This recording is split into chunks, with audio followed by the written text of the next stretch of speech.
کی تمنا اب ہمارے دل میں ہے، دیکھنا ہے زور کتنا بازوئے قاتل میں ہے۔ یہ خاک وطن ہے عظیم، اس کا ہر ذرہ ہے تابہ، ہے لازم ہم پر کہ اس کو کرے روشن چراغا۔ جناب صدر مجلس، معزز اساتذہ کرام اور میرے عزیز ساتھیوں، السلام علیکم ورحمۃ اللہ وبرکاتہ۔ آج میں یہاں صرف تقریر کرنے نہیں آیا ہوں، بلکہ ایک ایسا موضوع لے کے آیا ہوں جو ہمارے لیے ایک چیلنج ہے، ایک فرض ہے، ایک وعدہ ہے جو ہمیں ادا کرنا اور برقرار رکھنا ہے، اور وہ ہے آؤ بدلے پاکستان۔ جناب صدر اور میرے ساتھیوں، پاکستان کے پیدائش سے پہلے بر صغیر کی مسلمان تاریخ ترین دور سے گزر رہے تھے۔ ان کے ساتھ ان کی اپنی سرزمین پر دوسری درجے کے شہری جیسا سلوک کیا گیا، ان کے حقوق اور عزتیں پامال ہوئے، انہیں پڑھنے سیکھنے اور عزت کے ساتھ جینے کے مواقع سے محروم کیا گیا۔ لیکن پھر ان کے دل میں آزادی کی امید اس وقت جل گئی جب ان کو قائد اعظم اور علامہ اقبال جیسی لیڈر مل گئی، جن کے پاس ایک ویژن تھا، ایک سرزمین کا تصور تھا جہاں مسلمان آزادی سے سانس لے سکے اور جہاں انصاف کا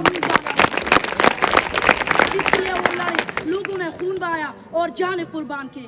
لیکن آج میرے ہم وطنوں، میں آپ سے پوچھتا ہوں، کیا یہ وہی پاکستان ہے جس کے لیے انہوں نے اپنی جانیں دی؟ کیا یہ وہی پاکستان ہے جس کا خواب ہمارے آبا و اجداد نے دیکھا تھا؟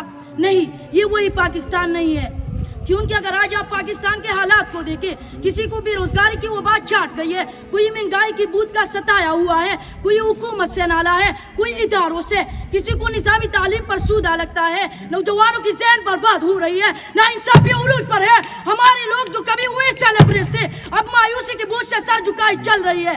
کیا یہ وہی پاکستان ہے جس کی وراثت ہم تھے؟ کیا یہ وہی پاکستان ہے جس کا ہمارے آبا و اجداد نے تصور پیش کیا تھا؟ نہیں، یہ وہی پاکستان نہیں ہے جس دیش کی کوچی کوچی میں اپلاس آوارہ پھرتا ہوں، جو دھرتی بھوک اگلتی ہوں اور دکھ پلک سے گرتا ہوں، جہاں بھوکے ننگے بچے بھی آہو پہ پالے جاتے ہوں، جہاں سچائی کا مجرم بھی زندان میں ڈالے جاتے ہوں۔ اس دیش کی مٹی برسوں سے یہ دکھ جگر پہ سہتی ہے اور اپنے دیش کے لوگوں کو آزادی مبارک کہتی ہے۔ جناب صدر، لیکن پھر بھی میں آپ کو بتانا چاہتا ہوں کہ ہم بے بس نہیں ہیں، ایسا جینا ہماری قسمت میں نہیں ہے، ہم اس سے بدل سکتے ہیں۔ اور میرا آج کا موضوع بھی یہی ہے کہ آئے اس طرز عمل کو بدلا جائے، طرز فکر کو بدلا جائے، طرز شکوہ کو بدلا جائے، طرز ادا کو بدلا جائے، طرز ادا کو بدلا جائے، تو پھر آئے پاکستان۔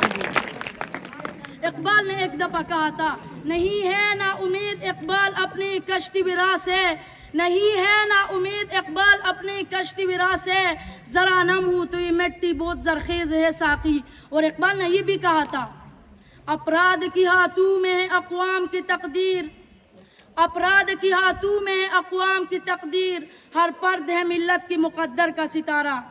جناب صدر اور میری ساتھیوں، تبدیلی انتظار سے نہیں آتی ہے، اور تبدیلی اس امید سے بھی نہیں آتی ہے کہ کوئی اور ہمارا مسئلہ حل کر دیں گا۔ تبدیلی تب شروع ہوتی ہے جب ہم معاملات کو اپنے ہاتھ میں لیں، جب بددیانتی پر دیانت کو، نا انصافی پر انصاف کو اور تقسیم پر اتحاد کا انتخاب کیا جائے۔ تو میں آج ہر پاکستانی کی کھلی دعوت دیتا ہوں کہ آئے تعلیم کا نظام بدلے، آئے سہولیات کا فقدان بدلے، آئے غریبوں کا لباس اور مکان بدلے، غداروں کا انجام بدلے، مہنگائی کا امکان بدلے اور اپنے اندر کا انسان بدلے۔ تبھی صدر وقار، تبھی عدالت سرخرو ہوں گے، ریاست سرخرو ہوں گے۔